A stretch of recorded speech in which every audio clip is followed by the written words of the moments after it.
abra sua Bíblia comigo, vamos refletir sobre a convocação de Jesus. Pelo tema da reflexão, você percebe que ela segue a temática da nossa escola bíblica de férias, né? Lucas capítulo 5, Lucas 5, do versículo 1 ao versículo 11. Lucas 5, 1 a 11, já apareceu lá na tela. Quero ler com você. Você tem condição de ficar de pé para fazermos esta leitura desta forma? Lucas 5, de 1 a 11. Eu quero ler aqui na minha versão, é a mesma que aparece na tela para você. Você acompanha aí. Diz assim a palavra do Senhor. E aconteceu que, ao apertá-lo a multidão para ouvir a palavra de Deus, estava ele junto ao lago de Genezaré. E viu 2 barcos junto à praia do lago, mas os pescadores, havendo desembarcado, lavavam as redes. Entrando em um dos barcos, que era o de Simão, pediu-lhe que o afastasse um pouco da praia, e assentando-se, ensinava do barco as multidões. Quando acabou de falar, disse a Simão: faze-te ao largo e lançai as vossas redes para pescar. Respondeu-lhe Simão: mestre, havendo trabalhado a noite inteira, nada apanhamos, mas sob a tua palavra lançarei as redes. Isto fazendo, apanharam grande quantidade de peixes, e rompiam-se-lhes as redes. Então fizeram sinais aos companheiros do outro barco para que fossem ajudá-los. E foram e encheram ambos os barcos, a ponto de quase irem a pique. E vendo isto, Simão prostrou-se aos pés de Jesus, dizendo: Senhor, retira-te de mim, porque sou pecador. Pois à vista da pesca que fizeram, a admiração se apoderou dele e de todos os seus companheiros, bem como de Tiago e João, filhos de Zebedeu, que eram seus sócios. E disse Jesus a Simão: não temas, doravante serás pescador de homem. E arrastando eles os barcos sobre a praia, deixaram tudo e o seguiram. Amém. Se assente, meu querido, pode se assentar. Esse texto tem paralelos em Mateus capítulo 4 e Marcos capítulo 1, versículos 16 a 20. E em todos os três, né? Mateus, o Lucas e o Marcos, em todos os três, a história é parecida. Um detalhe ou outro está um pouco diferente ali, um pouco diferente num dos evangelhos, né? Mas a história é a mesma. Isso aqui é aquilo que chamamos de a vocação do Pedro, Tiago e João. Eles eram pescadores. Eles faziam o quê? Pescavam. E naquela oportunidade, ali no mar, o mar de Genezaré, também chamado de Mar da Galileia, eles passaram uma noite lançando as redes, puxando as redes, não encontrando nada, porque estava ruim de peixe naquela oportunidade.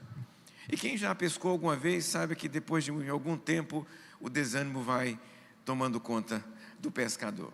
Ele lança uma vez, não pega nada. Lança 2 vezes, não pega nada. E aí ele vai lançando cada vez com mais desânimo. Parece que a rede vai ficando mais pesada, apesar de não ter peixe nenhum dentro dela, porque o desânimo vai tomando conta do pescador. O desânimo toma conta à medida que os peixes não vêm. Se vem um peixinho só, o coração fica animado, mas quando não vem nada, aí é o desânimo danado. Isso estava acontecendo com eles.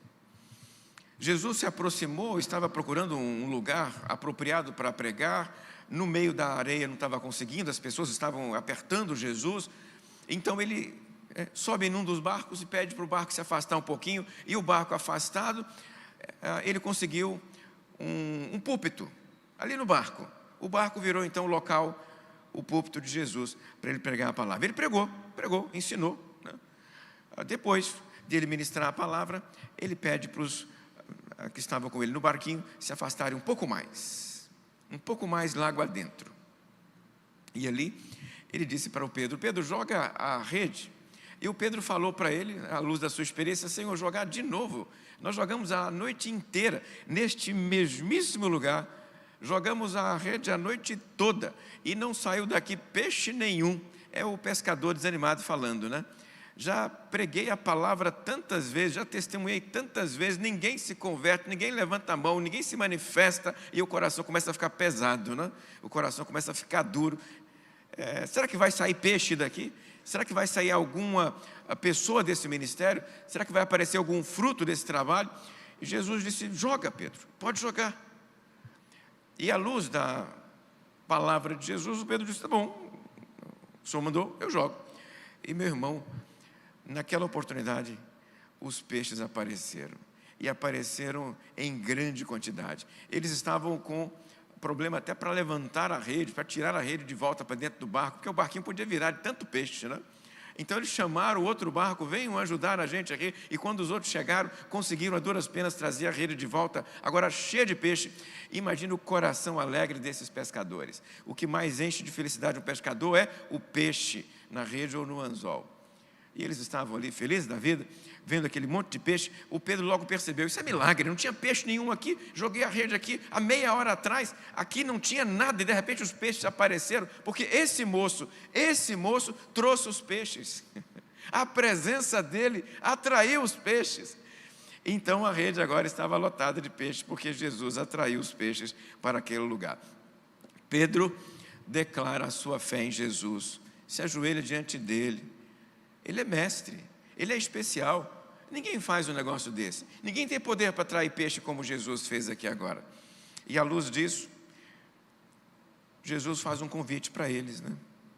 Para que eles o seguissem, porque quando eles passassem a segui-lo, eles mudariam de pesca. Em vez de pesca de peixe, seria pesca de gente.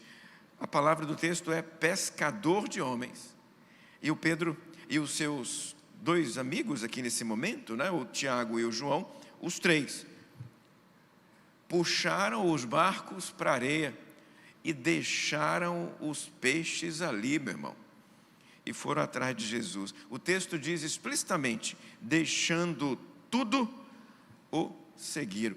Peixe ficou para trás, rede ficou para trás, barco ficou para trás. E numa outra passagem, não essa aqui, mas numa outra, o pai do Tiago e João, né, ainda reclama: por que os meninos estavam indo atrás de Jesus? Por que os filhos estavam indo atrás de Jesus? Mas diante do convite de Jesus, eles deixaram o pai para trás e foram pescar homens com Jesus. Nós temos aqui diante de nós uma convocação. Se há algumas semanas atrás nós estivemos acompanhando a convocação da seleção brasileira, esta aqui aconteceu há 2000 anos. E esta aqui, meu irmão, tem efeito até hoje. O efeito desta convocação aqui nos alcançou e nós estamos aqui por causa dela, esta convocação. E eu quero trazer para você 3 princípios bíblicos para você levar para casa a partir desta convocação, a convocação de Jesus.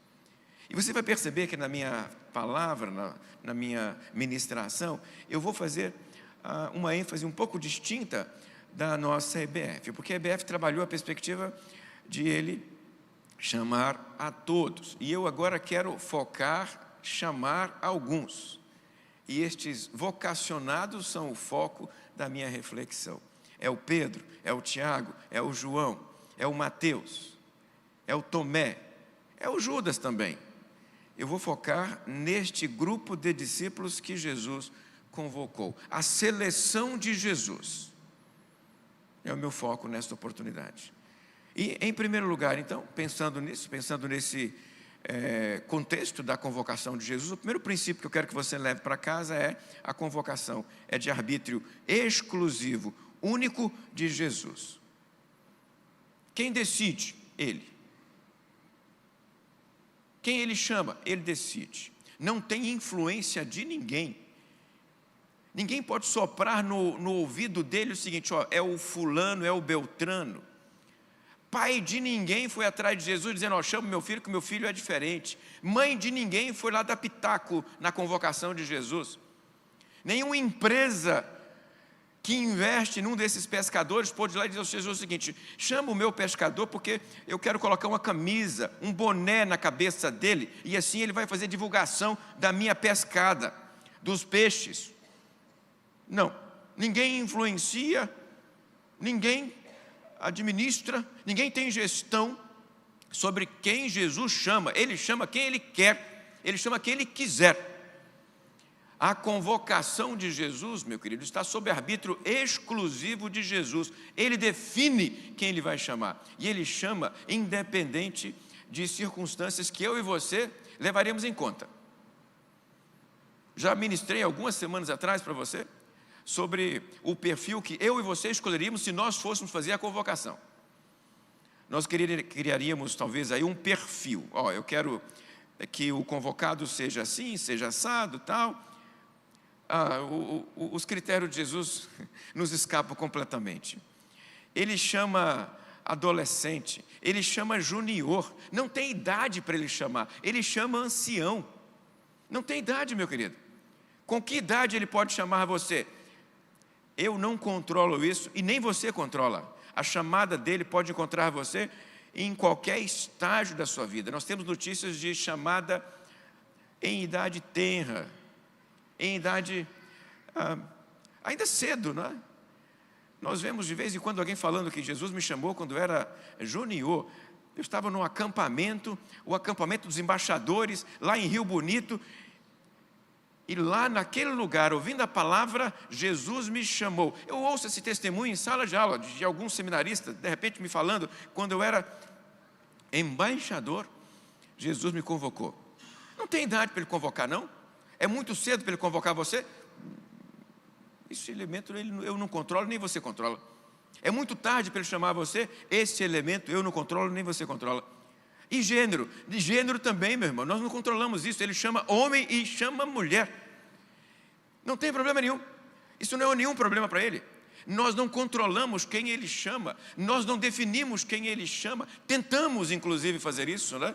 Tentamos dizer, não vai chamar assim não, Jesus, porque não é bom chamar mulher não pode chamar mulher não, tem que chamar só homem. Ele chama quem ele quiser. E ele entrega na mão do homem, da mulher, de quem ele quiser, a missão, para que você vá fazer a missão. A chamada dele não guarda gênero. A chamada dele não guarda cultura, né? Os convocados por Jesus aqui, a maioria deles eram pessoas desprezadas pela sociedade. A sociedade não dava uma moeda furada, um denáriozinho sequer para aqueles pescadores que estavam ali lançando as redes. A sociedade não dava importância nenhuma para aqueles pescadores. Jesus foi lá e chamou aquele povo sem cultura, a maioria deles analfabetos. Tem gente que sabe ler nesse grupo? Tem. O Mateus certamente sabia ler, porque ele estava lá cuidando da mesa dos impostos, e para cuidar de mesa de imposto tem que ter uma certa cultura, tem que ser letrado, tem que saber ler, tem que fazer relatório. O Mateus sabia, possivelmente outros sabiam, mas a maior parte dos discípulos de Jesus não tem cultura nenhuma. Analfabetos, desprezados, à luz da sociedade, párias. São estes que o irmão encontra, o colega encontra no presídio. E eu quero que alguém tenha coragem de dizer que Deus não vai chamar alguém do presídio. Tenho a convicção de que Ele pode chamar alguém lá de dentro também. O jeito que está lá, nesse momento, aos nossos olhos, perdido. Deus vai lá e convoca para fazer o quê? A missão que Ele entregar. Está me entendendo aqui? Não há impedimentos à convocação. Ele convoca quem Ele quiser. Ele chamou Pedro, Tiago e João. Ele chamou Mateus. Ele chamou Judas. Ele chamou Tomé. Discípulos bem diferentes uns dos outros. Ele chamou os 12. Depois ele chamou os 70. E em algum momento chamou pessoas também que não conseguiam viajar. Eram os escravos não, eram os discípulos que ficavam em casa, porque não tinham condições de ir atrás dele. Jesus chamou discípulos diferentes. A vocação é de arbítrio exclusivo de Jesus. Eu não controlo, você não controla. O que dá para dizer é que o que ele fez lá, ele continua fazendo aqui. Ele continua chamando, ele continua tocando no coração. E eu creio, meu querido, eu creio mesmo que Ele está tocando no coração de alguns vocacionados nesta noite. Eu creio, no fundo do meu coração, que o Espírito Santo está convocando aqui nesta noite. E eu quero que você se abra para o convite dEle, para a convocação dEle. Esteja atento a isso. Se Ele convocar, tem que ser igual o Pedro, o Tiago e o João aqui, ó. Não dá para desprezar a convocação de Jesus. O que acontece em algumas circunstâncias é que quando a convocação chega muito cedo, o pai e a mãe costumam tentar dissuadir o adolescente. Ora, esse negócio de vocação, cuidado com isso, não vai não, é perigoso esse negócio, tem mais coisa para fazer na vida, não é assim? Eu tenho ouvido essas coisas, né? Não, meu filho não, senhor, convoca o filho do vizinho, convoca o filho do irmão do lado, o filho da irmã do lado, mas o meu filho deixa quieto, deixa aqui comigo. Eu quero outras coisas para a vida dele. O pai e a mãe escolhem a carreira para o menino. E Jesus convidando, Jesus convocando. Não briga com Jesus, não. Se ele convocar o seu filho, levanta a mão e abençoa. Em segundo lugar, a convocação de Jesus muda o status da missão. Você se lembra muito bem de um jogador que, numa certa oportunidade, cunhou uma frase que ficou famosa entre nós aqui no Rio de Janeiro. Na verdade, a frase ficou famosa no Brasil inteiro. Outro patamar. Lembra dessa frase? Outro patamar? Então, essa frase foi dita pelo Bruno Henrique, né? Num contexto de disputa contra o Botafogo, se eu não estou enganado. Foi contra o Vasco? Foi 4-4 aquele jogo, né? É verdade. Eu pensava que era contra o Botafogo. Outro patamar, dizia o Bruno Henrique. A convocação de Jesus coloca o convocado numa atividade de outro patamar. E o que eu quero dizer com isso? Sem a convocação de Jesus, os discípulos estavam pescando peixes no mar da Galileia. Com a convocação de Jesus, eles vão pescar homens no mundo. Percebeu a diferença aqui?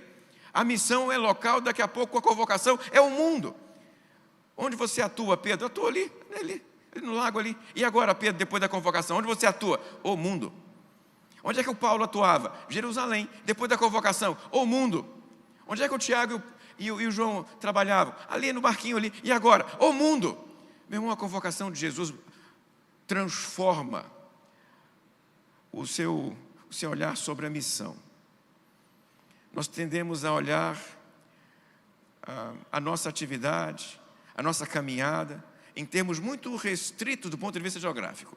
Mas quando Jesus convoca, automaticamente a missão muda de patamar, a sua atividade. Você tem como tarefa agora, não peixe, não rede, não barco, mas almas. Você não está lidando aqui agora com uma profissão com um alcance muito concreto, historicamente. Você está trabalhando com eternidade. E os frutos do seu serviço não vão terminar num prato no final do dia. Os frutos do seu serviço vão ser colhidos pela eternidade afora. Porque a pregação alcança o outro lado. O mundo eterno de Deus. É outro patamar de missão. O que você faz na vida? Eu cuido disso, pastor. Qual é o alcance do seu trabalho? Dá para olhar para frente e dizer até onde vai. Mas quando você é convocado, a obra muda de patamar. Porque você vai trabalhar com almas. E almas eternas. É outro patamar. O Pedro era pescador de peixe. E agora virou pescador de gente. É outro patamar. E para terminar, eu quero lembrar do custo dessa obra. Essa obra tem um custo. A convocação de Jesus demanda renúncia. Demanda sim. No caso dos meninos mais jovens, das meninas mais jovens, quando a chamada acontece cedo, a renúncia aparece, às vezes, na carreira que ele não segue, a carreira que o pai gostaria que ele seguisse, né? Uma carreira que talvez desse a ele uma certa quantidade de recursos financeiros, projeção social, essas coisas assim, ele abraça qual carreira? Ele abraça a carreira do ministério, a carreira das missões, e é uma carreira de muito sacrifício e muita renúncia. Talvez por isso, tanto o pai quanto a mãe tentam dissuadi-lo disso, né? Meu filho, faça outra coisa na vida, esse negócio de ser pastor dá pouco, filho, não rende muito não, né? É sofrimento. Eu lembro quando, lá nos interiores, né, chamei a Elisete para noivar, e o pai dela, já contei essa história para vocês, o pai dela não queria que a gente noivasse não, o pai dela não era favorável não, a irmã dela está do lado aqui, para ser testemunha aqui, o pai não queria, o pai da Elisete nunca foi com a minha cara, porque seminarista, né? Seminarista pode dar o que para a filha dele? Não dá nada para a filha dele, né? Ele queria um outro futuro para ela, coitadinha, né? Queria um outro futuro para ela, né? E aí, ela se apaixonou pelo seminarista, né? E enfrentou o pai até o fim, né? Porque o pai queria um marido diferente para Elisete. Seminarista? O que você vai fazer na vida, seminarista? Vai lutar contra o quê? Imagina as dificuldades que esse jovenzinho terá pela frente. O ministério é difícil, a vida pastoral é complicada, não é? Não é assim? E então, até dá para entender, o papai e a mamãe tentando dissuadir a criança. Mas eu quero nesse momento dizer para você, papai, não adianta não. Quando o Espírito chama, está chamado. Aí não tem muito jeito, tá? Não dá para lutar contra a chamada, contra a convocação. Quando Jesus chama, não dá para dizer, Jesus, não chama meu filho, não dá para fazer isso não, meu filho. Papai, mamãe, não dá não. A chamada dele, ela implica em renúncia? É claro que implica em renúncia. O Pedro, daqui a pouquinho vai ter que enfrentar o chicote do sacerdote, né? Ele apanhou. O livro de Atos vai falar de prisão. O Pedro foi preso. Por quê? Qual é o crime que Pedro cometeu? Pregou o evangelho. Percebemos aqui? Tem renúncia. É claro que tem renúncia. Eu ouvi recentemente uma palavra do líder de missões mundiais. Essa semana aconteceu um encontro de líderes da denominação. Nós nos reunimos ali na Convenção Batista Brasileira para fazermos uma avaliação sobre as organizações batistas. Cada organização deu uma palavra, falou como é que foi o ano passado, fala sobre o que nós vamos fazer pela frente, essas coisas assim, né? E aí cada uma delas teve a oportunidade de falar. No momento em que a organização Junta de Missões Mundiais falou, uma palavra me chamou muita atenção. O líder destacou que nesse momento, talvez a grande ênfase deles é enviar para missões mundiais profissionais de áreas distintas como o engenheiro, o médico, o advogado, o empresário, porque estes, já com uma profissão estabelecida, conseguem entrar em alguns países do mundo melhor do que o missionário estrito sensu. Porque quando o missionário tenta entrar num desses países fechados, e chega lá com o passaporte dele, o que você vai fazer aqui? Fazer missões? Ele não entra. Ele pode, inclusive, ser preso no aeroporto. Ele não vai entrar lá. Agora, se a junta manda um médico, se a junta manda um engenheiro, se a junta manda, de repente, um professor, um pedagogo, um advogado, um enfermeiro para esses países, e entra para trabalhar, eles deixam ele entrar. E ele contou alguns casos, algumas experiências significativas, interessantes, né? De alguns desses que vão trabalhar nesses países fechados, enviados pela junta, mas vão como profissionais de outras áreas. Mas eles todos foram convocados por Jesus, meu irmão. Se não foi convocado, não adianta ir não, tá? Você não aguenta a pressão. Agora, se foi convocado, faça as malas e vai. Faça as malas e vai. Pode ir, tá? Porque a bênção dele vai acompanhar você.